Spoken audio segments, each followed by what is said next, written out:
Plus আল্লাহ তাআলা এত সম্মান দান করেছেন, জান্নাতের মধ্যে তার খরমের আওয়াজ শোনা যায়। সুবহানাল্লাহ। আমরা সকলে ঈমানের উপর থাকতে রাজি আছি না ইনশাআল্লাহ?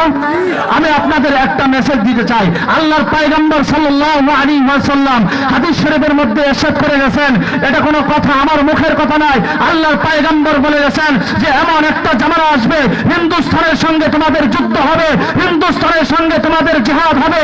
এই জিহাদের ভিতরে যারা অংশগ্রহণ করবে, যারা শহীদ হবে, আল্লাহ পাক রব্বুল আলামিন তাদেরকে দুনিয়ার জমিনে জান্নাত দান করবেন, তাদেরকে জান্নাতের মেহমান বানিয়ে দিবেন শহীদ হওয়া বান্দাদেরকে।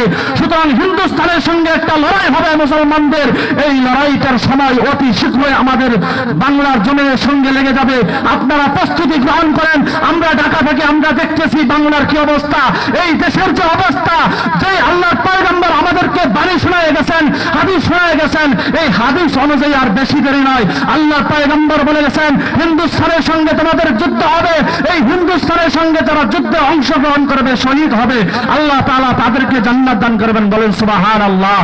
সুতরাং এখন মুসলমান সময় এসেছে, আল্লাহর পয়গম্বরের বাণী, আল্লাহর পয়গম্বরের হাদিস যে সত্য, এটা প্রমাণ হওয়ার সময় এসে গেছে। ভারতের সঙ্গে আমাদের একটা দাঙ্গা হাঙ্গামা চলতেছে। আমরা যারা নেট দুনিয়ায় চলি, আমরা দেখতে পারবো ভারতের সঙ্গে আমাদের বিভিন্ন হুমকি ধমকি চলতেছে। যে কোনো সময় আমাদের বাংলার মুসলমানদের উপর যুদ্ধ ঘোষণা এসে চলতে পারে। আমাদের জিহাদের ময়দানে ঝাঁপ দিতে হবে। আমাদের ঈমান রক্ষা করার জন্য কোনো দল নয়, কোনো মত নয়, কোনো গড় রক্ষার্থে নয়, আমার মুমিন মুসলমানের ঈমান রক্ষার জন্য ভারতের সঙ্গে আমাদের জিহাদ অতি শীঘ্রই লেগে যাবে।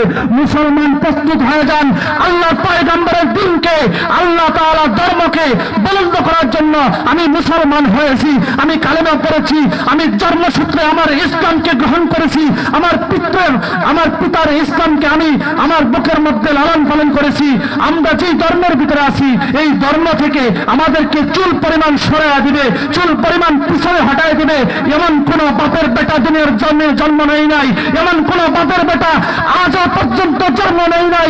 আর দুনিয়া যতদিন থাকবে ততদিন পর্যন্ত কোন বাপের বেটা দুনিয়ার জমিনে জন্ম নিতে পারবে না।